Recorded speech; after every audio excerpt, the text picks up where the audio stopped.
Good morning, everybody. This is Diggs. It's another beautiful day out here in the Pacific Northwest. And today we're going to talk about Mont, Stern, and we're going to talk about the storytelling of War the Visions. It's changed a lot over the last couple of years. I think it's got significantly better. We're going to talk about why, and we're going to ask the question, is Mont and Stern a good character? Let's go ahead and dig in. So this question originates from a FanFest discussion that happened where the developers asked why people don't like Mont and Stern. Why are the main characters not beloved? Particularly on the global side and on the JP side, I think a lot of people do tend to go to Glaciella and Shadowlinks. Outside of waifu reasons, particularly Glaciella does actually have a very compelling story in the game and compelling character growth. And I think that's part of the reason you see the fan base gravitating so much towards Glaciella. I think also in the start of War of the Visions, we really didn't get a good vision of Mont or Stern. We didn't really get to see inside of their hearts. We really didn't get to see their character growth and their potential. Particularly Stern as an anti-hero. If you think about anti-heroes as characters who are supposed to be that spark, right? Very similar to Gilgamesh, that spark to keep the story interesting. We do see it now in the future in the interlude where more is being revealed about Gilgamesh, more is being revealed about Stern, and you do kind of see the anti-hero arc manifesting, but it didn't really manifest enough or early enough to keep the story interesting. And so for Stern, I think going forward, a lot of people will like Stern more because I think Stern's arc as the anti-hero is going to be manifested in a more direct way. For Mont, while we have seen character growth and we have had significant moments such as his relationship with Elda in the sewers beneath, we've had great animated scenes with him. We've had scenes with him fighting off Stern. I think you have to recognize that Mont really doesn't have intrigue. He doesn't have almost like an internal dialogue, and we don't see him, while we do see him growing as a character, it's almost like he's the same character. It doesn't really feel like there has been a fundamental shift in his behavior, very similar to Mashery. And I would actually argue that Mashery was a much more interesting character in the beginning before she met Mont than after she met Mont, because it automatically became about tropes. It became about, oh, I surrender my heart to Mont, et cetera, et cetera. And it's like, where was my strong, badass Mashery? Like, she was awesome. She was basically like Glaciella. And then she met Mont, character completely disappeared. She just became almost like a swooning accessory to Mont, essentially. And so I think there's a problem with Mont's storyline and the progression of the story in the game to make Mont interesting. I think that's part of the reason people really struggle. I think how the story is told is also a really big problem because the story branches off in so many different directions that sometimes you get tidbits of story that are far more interesting than anything Mont is doing. The story will be Mont going back and forth and back and forth and back and forth, whether it's on a battlefield, in a forest, whatever it is, and then it'll show the side characters. And when you have side characters like Camillo and El Sorel, right, they're honestly much more interesting than Mont is. Their story, their romance, their dynamic, it's been built up over time. It's changed. You see the transformation of Camillo as a character. You see El Sorel kind of internalizing, doubting. You see that character growth in those characters. And I almost wish I could have seen that with Mont and Mashery. I wish I could have seen, I think Camillo as a character didn't need to exist. He's so similar to Mont. He has flaws, right, that are very similar to Mont. Why couldn't that have been a Mont and El Sorel storyline? So there's a lot of things here that I think about that I wish would kind of manifest for Mont, and it just doesn't really seem to happen for him. particularly in the last season with his dynamics with Jaden. The story does get better, but the question I have is, does Mont as a character get better? You see Stern's growth. You see Stern embracing that anti-hero role. Of course, Stern's problem would be the poor side characters that are around him, right? His entire squad is basically B-list characters that are not that interesting. And you have that same problem with Mont. You have these key characters like Ramada, Camillo, Elsorel, right?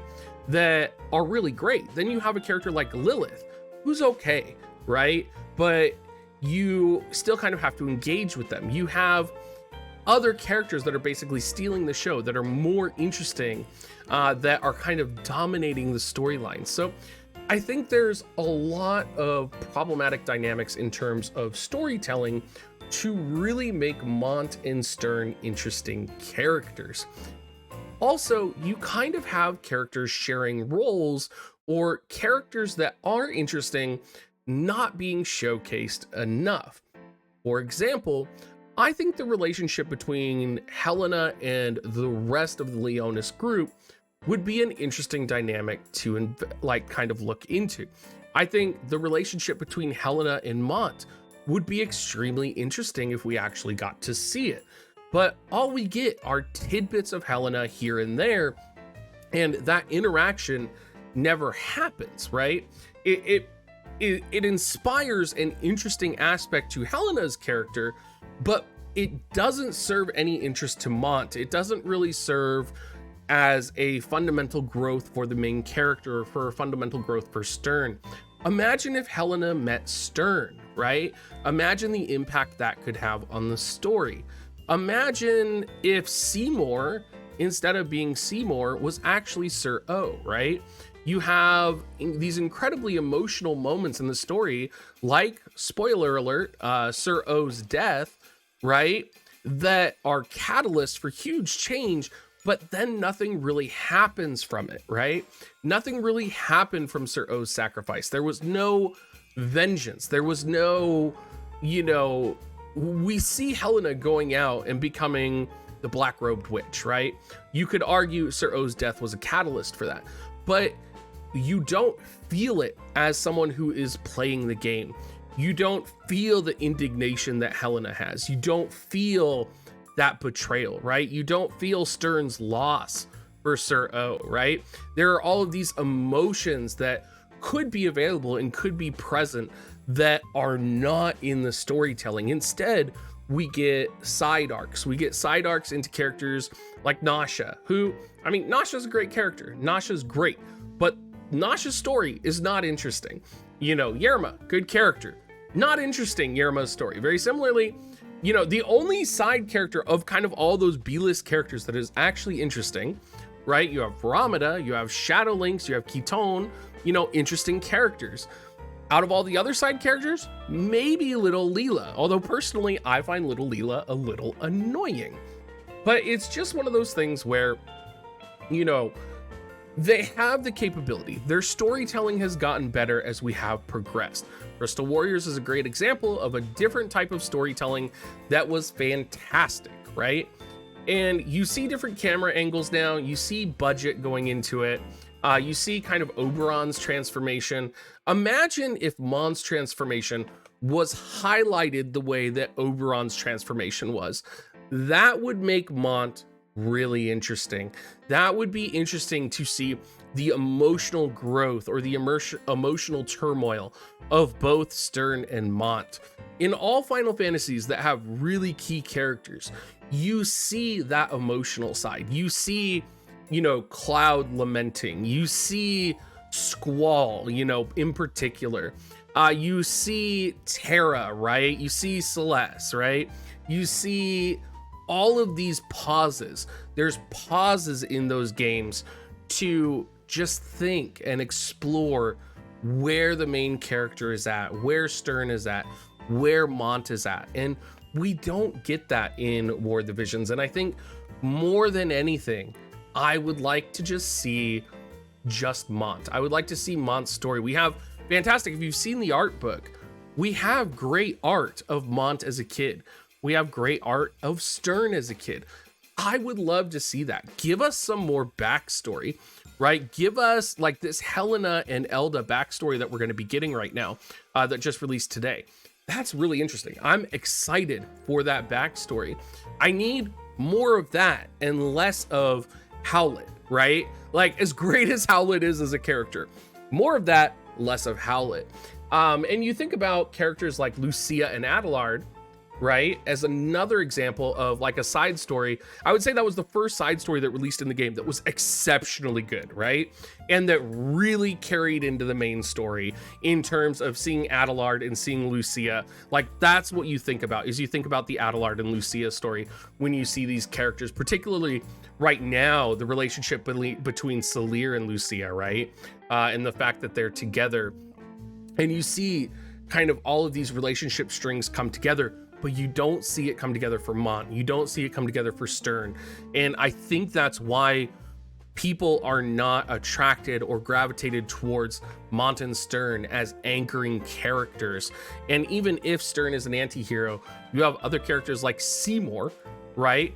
I think Seymour is one of the best characters in the game, because when you see Seymour, something unique is happening. Something interesting is happening. He's like at his core, at almost an element of chaos in the story, very similar to Gilgamesh. And so, you know, putting Stern next to those two characters who are already very interesting has the potential to make Stern interesting, although we haven't seen anything about Stern in like the last 3 chapters. So there's just a lot of things where War of the Visions has gotten really good at telling, you know, off stories in some situations, but we still haven't gotten to the point where I feel that connection to the main character. I haven't gotten to experience the main character's emotions. I haven't got to experience really Stern's pain and suffering, right?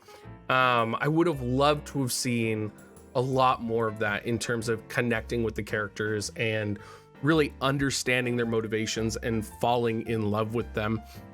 And I think a lot of the fan base falls in love with other characters, you know, of course, because they're waifus, but because their stories are so powerful in terms of captivating your attention. Like when I think of season 2, think about Oberon, and I think about Camilo and El Sorel.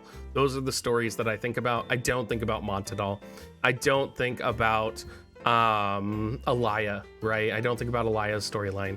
I don't think about the Goga. I actually think a little bit about the Goga storyline. I think about the change in, oh my god, I can't remember her name, Mia and the lightning archer Nivlu, right? I think about the change and the shift and that reveal that happened about the Goga shinobi.